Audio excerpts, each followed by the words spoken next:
Hello! నమస్తే అందరూ ఎట్లున్నారు? మంచిగున్నారా? నేనైతే మంచిగున్నానన్నమాట.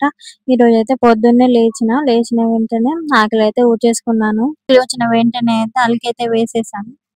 వేసిన వెంటనే ముగ్గైతే పెట్టుకుంటున్నాను. వేసిన వెంటనే అయితే గిన్నెలైతే తోమేసుకున్నాను. మా పిల్లలైతే లేచారన్నమాట. లేచిన వెంటనే వాళ్ళకైతే ఆడుకోవడానికి ఏమైనా ఇచ్చేసి నేనైతే మిగతా పనులైతే చేసేసాను. మధ్యలో గోల్డ్ రేట్ చాలా పెరిగిపోతుంది కదా! నేనైతే అందుకోసం అనేసి షాపింగ్‌కి వెళ్దాం అనుకున్నా. అంతలోనే మా బాబుకైతే ఫీవర్ అయితే వచ్చేసిందనమాట. ఇగ అలా అని చెప్పేసి మా బాబునైతే హాస్పిటల్ అయితే తీసుకెళ్ళాము. ఆ రోజైతే నేను దాచుకున్న కొన్ని డబ్బులైతే హుండీలో ఉండే. అవైతే తీసుకొని వెళ్ళానన్నమాట. హాస్పిటల్‌కెళ్ళిన తర్వాత ఓపీ రాయించుకొని షాప్‌కైతే వెళ్ళాము. వెళ్ళేసరికైతే ఆ రోజు వచ్చేసి బేడెత్తుకైతే 17,000 చిల్లరైతే ఉండే. అంటే 18,000 వరకు ఉండే. ఇగ నేనైతే మా బాబుకి హాస్పిటల్ చూపించుకొని వెళ్ళేటప్పుడు తీసుకుంటానని చెప్పేసి వచ్చాను. కానీ తీసుకోలేదన్నమాట. ఎందుకు తీసుకోలేదంటే నేను దాచుకున్న డబ్బులు ఎన్ని ఉన్నాయో అసలు నేను లెక్కించలేదన్నమాట.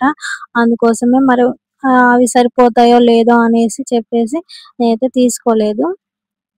హాస్పిటల్‌కెళ్ళిన తర్వాత కాసేపయినంక అవి తీసైతే లెక్కబెట్టాను. లెక్కబెడితే 17,000 అయితే ఉండే.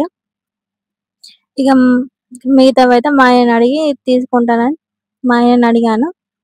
మా ఆయన అసలు సపోర్ట్ చేయలే. ఆయన నాకు ఎలా చూసాడో తెలుసా? ఇప్పుడెందుకులే అవసరమా అన్నట్టయితే నాకై చూసాడన్నమాట. అందుకని చెప్పేసి నేనైతే తీసుకోలేదు. మా బాబుని హాస్పిటల్ చూపించుకొని ఇంటికైతే వచ్చేసామన్నమాట.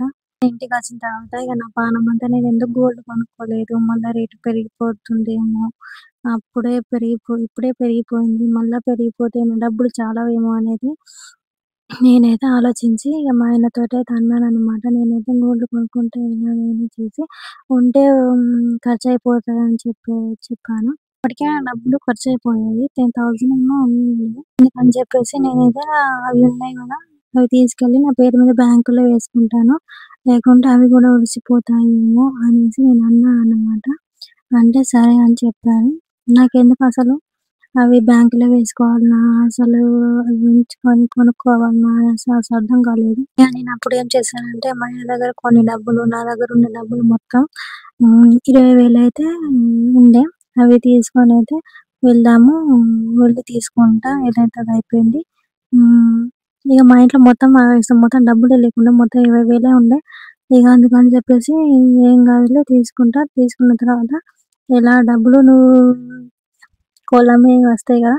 అవితోని సరిపోతాయిలే.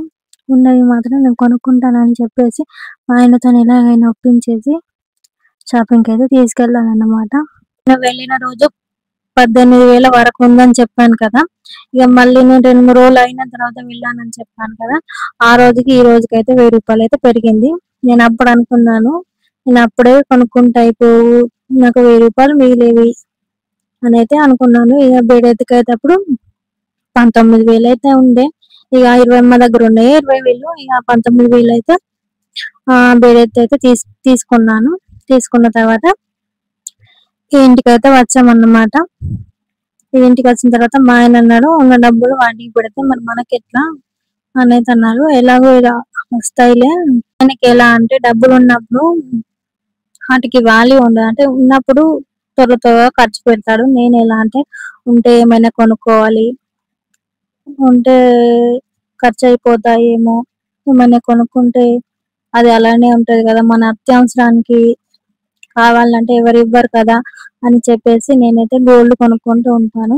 నా దగ్గర ఎన్ని డబ్బులు ఉండని ఖచ్చితంగా నేను గోల్డ్ కొనుక్కోవడానికే చూస్తాను. మా ఆయన ఒప్పుకోకపోని ఖచ్చితంగా మా ఆయననైతే ఒప్పించి మరి నేనైతే గోల్డ్ అయితే తీసుకుంటూ ఉంటానన్నమాట. గోల్డ్ కొనుక్కొని వచ్చిన తర్వాత కూడా ఇంకా బాగా పెరిగిపోయిందన్నమాట గోల్డ్ రేటు. నేనప్పుడు కొనుక్కుందే మంచిది అనైతే అనుకున్నానన్నమాట. ఎందుకంటే పెరిగిపోయినంక కొనుక్కుంటే ఇంకా డబ్బులు కావాలి. నేనున్న దాంట్లోకెళ్ళి ఇంకా నేను కొన్ని ఇంకా లేకపోయినా మా ఆయన నా దగ్గర నుంచి తీసుకొని మరి కొనుక్కున్నాను. ఇంకా పెరిగిపోయిందంటే ఇగ నేను అది గూడా తీసుకునేదాన్ని. అవునో, కాదో అందుకని చెప్పేసి నేను చాలా కొనుక్కుందే మంచిదని ఫీల్ అయ్యానన్నమాట. ఒకప్పుడు అసలు గోల్డ్ ఎలా కొనాలి, అసలు ఏంటి గోల్డ్ అంటే ఏంటి, అసలు గోల్డ్ మీద అసలు అవగాహనే లేదన్నమాట. నాకు పెళ్ళప్పుడు కూడా మా అమ్మ వాళ్ళే కొనిపెట్టారు. అప్పుడు కూడా అసలు నాకు గోల్డ్ అంటే ఏం తెలీదు. నాకు నేను చిన్నగా ఉన్నప్పుడు అయితే మా అమ్మ అయితే పోగులు చేయించి పెట్టింది అనమాట. పెట్టిందంటే దాచిపెట్టింది. నాకైతే చెవులకైతే పెట్టలేదు. ఎందుకంటే నేను వద్దు, నాకు పోగులు అంటే ఇష్టం ఉండేది కాదన్నమాట. అందరు పేర్లు పెడతారేమో అనేసి నేనైతే వద్దు, నాకు పెట్టకని అన్న వల్ల అవైతే దాచిపెట్టింది. అవైతే మళ్ళీ వేసి నాకైతే కమ్మలు అయితే చేపించి నా పెళ్ళప్పుడైతే మా అమ్మ అయితే నాకు పెట్టింది అనమాట. ఇప్పుడున్న కమ్మలు నాకు అవే మా అమ్మ పెట్టినవే.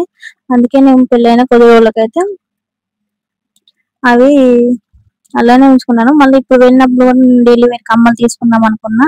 కాకపోతే ఎందుకులే ఉన్నవే చాలు, మళ్ళీ హెవీ రేట్ ఎందుకు, మళ్ళీ ఇవి తీసుకొని ఇవి మూలకు పెట్టుకోవడం ఎందుకు అని చెప్పేసి నేనైతే తీసుకోలేదు. నాకు ఒకటే ఉంది, మనకు అత్యవసరం వచ్చినప్పుడు ఎవరి దగ్గర చేయి చాచకూడదు. మళ్ళీ మాకు చేయి చాచిన మనకి వీళ్ళు ఇవ్వన్నారు కోసం మనకి మంచిగా అనిపించదు కదా. అందుకని చెప్పేసి నేనైతే డబ్బులు ఉన్నవంటే ఏమన్నా కొనుక్కోవడం, దాచుకోవడం, ఏమన్నా దాచుకోవడం తప్ప నేనైతే అసలు ఏం కొనుక్కోను. అందుకే ఎవరి దగ్గర అడగను. మా ఆయన వాళ్ళ దగ్గర అడుగుతానన్నా ఏం వద్దులే, వాళ్ళు ఇస్తానంటారో మరి ఇవ్వనంటారో అని చెప్పేసి అయితే నేను వాళ్ళని వద్దని చెప్తారనమాట. మా ఆయన ఎవరికన్నా ఇస్తాడు, కాకపోతే మేము ఎవరి దగ్గర అడగము. అలా ఉంటది. ఏంటంటే డబ్బులని దాచుకొని ఒక మంచి ఇల్లు కట్టుకోవాలి అని ఉంటది ఎప్పటికీ. మా ఆయన ఎలా అంటే అన్ని ఒకసారి జమ చేసి కడదాంలే అని ఉంటది. నేనేంటి కొంచెం కొంచెం దాచుకొని అప్పటి వరకు కట్టుకుందాం, ఒకటేసారి అంటే వెళ్ళవు కదా డబ్బులన్నీ. ఎవరిని అడిగినా ఇవ్వరు, మళ్ళీ వడ్డీ ఎక్కువ ఉంటది కదా. అందుకని చెప్పేసి అయితే నేను మా ఆయననైతే వద్దు అని చెప్తాను.